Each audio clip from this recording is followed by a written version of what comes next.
Hello. आज मी तुमच्या पुढे घेऊन आलो एक नवीन मूवीचा रिव्ह्यू. मूवीचं नाव आहे वॉर 2. आजच सिनेमा रिलीज झालेला आहे. तारीख आहे 14 ऑगस्ट 2025. ट्रेलर बाबतीत आपण ऑलरेडी ह्याच्या आधी रिव्ह्यू डिस्कस केला आणि I was quite surprise. Movie trailer जो आपल्याला बघायला मिळाला होता, ट्रेलरमध्ये जे मला काही जाणवलं त्याच्या उलट पक्षी चित्रपट अतिशय सुंदर बनवलेला आहे. मूवीच्या डिरेक्टरला मला एक सलाम करावा असं वाटतंय. डिरेक्टरने खूप सुंदर काम केले. डिरेक्टरचं नाव आहे Ayan Mukherjee. Is a well known name आणि पुन्हा एकदा नावाच खरा उतरला तो माणूस. मूवी ऍक्शन थ्रिलर सांगितल्या जाते ऑफकोर्स. त्याच्यामध्ये आपल्याला ज्युनियर एनटीआर वर्सेस ऋतिक रोशन जे ट्रेलरमध्ये बघायला मिळतंय. बट इतके मोठे मोठे सस्पेन्सेस आहेत जे मला आता अनफॉर्च्युनेटली तुम्हाला सांगता येणार नाहीत, नाही तर तुम्ही मूवी जाऊन कसा बघाल. बट एक थोडक्यात सांगायचा मी प्रयत्न करतो. पुन्हा एकदा भारतापुढे मोठं संकट येऊन ठेपलेलं आहे. ते संकट सॉल्व्ह करण्यासाठी त्यांना एका ऑफिसरची गरज आहे. तो ऑफिसर कोण, कसा लढतो, मग त्या ऑफिसरच्या विरोधात जो त्या रॉंग टीमकडून असणारा एक जो आहे तो कशा पद्धतीने आहे. सो ऑफकोर्स या दोघांमध्ये रायव्हलरी तुम्हाला बघायला मिळते आणि इतके सुंदर सस्पेन्सेस दाखवले. इस्पेशली इंटरवल नंतरचा जो पार्ट आहे, स्टोरीला एक बॅकग्राऊंड दिलेली आहे. कबीर जे कॅरेक्टर आपलं आहे ऋतिक रोशनचं, त्याचा पास्ट दाखवलेला आहे.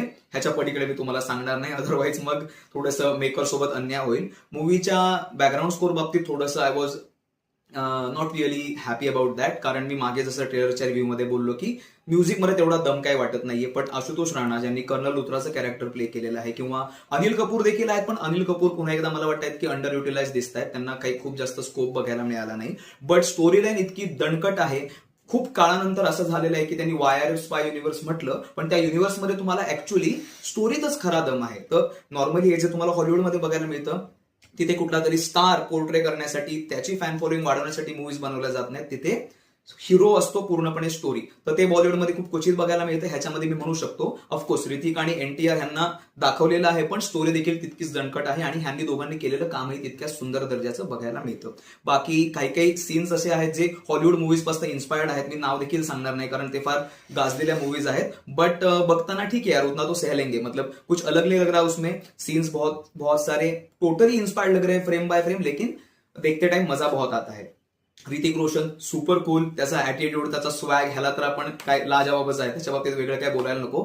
एनटीआर आणि ऋतिक रोशन कंपॅरिझन फक्त आपण एका ठिकाणी करताना थोडंसं डिस्टर्बिंग वाटतं. ते म्हणजे जनाबे अली जे सॉन्ग आहे, त्या सॉन्ग मध्ये ऋतिक रोशनने पुन्हा एकदा खाल्लाय. त्याच्या पुढे कुणी जरी आलं तरी आय डोंट थिंक त्या फ्रेम मध्ये तेवढं मॅच होणार होतं. बट ज्युनियर एनटीआरने खूप जास्त प्रयत्न केलाय. त्या प्रयत्नांबाबतीत आपण नक्कीच टाळ्या वाजवायला हव्या. बाकी दुसरं एक सॉन्ग आहे आवा जावा. त्याच्यामध्ये देखील ऑफकोर्स गाणी तुम्ही ऑलरेडी बघितली असेलच. त्याच्यामध्ये देखील तेवढं काही मजा निर्माण करण्याचा फॅक्टर काही दिसत नाहीये. स्टोरी लाईन सुंदर आहे.